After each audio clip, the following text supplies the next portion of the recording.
Many people only think about money. But you know, the word to prosper doesn't just mean money.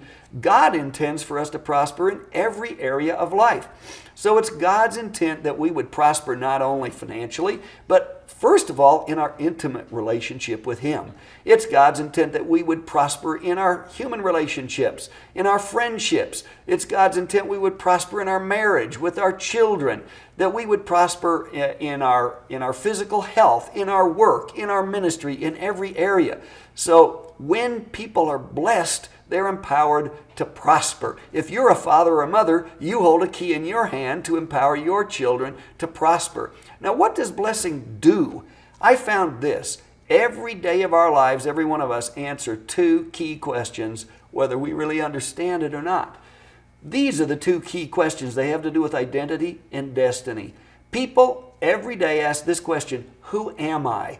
And all of us have to deal with this me on the inside. Who is this me that I have to deal with? I go to bed at night. Some people wish the me that they have to deal with would not be there when they wake up in the morning.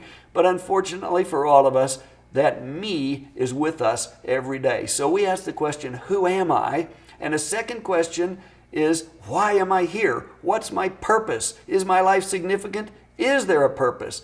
So the first question is the question of identity. Why am I here? The second question, destiny. What is my purpose? What I discovered is ultimately there are only two answers to that. God has an answer and Satan has an answer. Satan's answer when you ask, who am I and why am I here, is something like this. You're nothing. You're nobody. You don't belong. Nobody cares about you. You're just a mistake. You're a product of somebody's lust. If you were born a boy, Satan's answer is, your parents didn't want a boy, they wanted a girl. You'll never please them. If you were born a girl, Satan's answer is, your parents wanted a boy, and you'll never please them. You're born the wrong gender. And that's the purpose of the enemy, is to continually convey something's wrong with you. You're stupid, you're ugly, you'll never amount to anything. Now, God's answer is exactly the opposite. God's answer is something like this. I love you. I planned for you. Your mother only carried you for 9 months in her womb, but God says, I carried you for thousands of years in my spirit.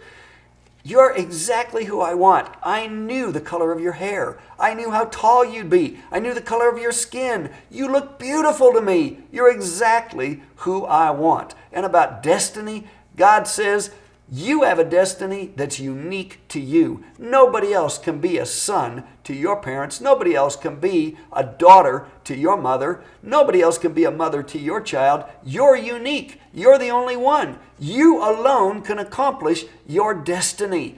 And I will walk with you every day of your life.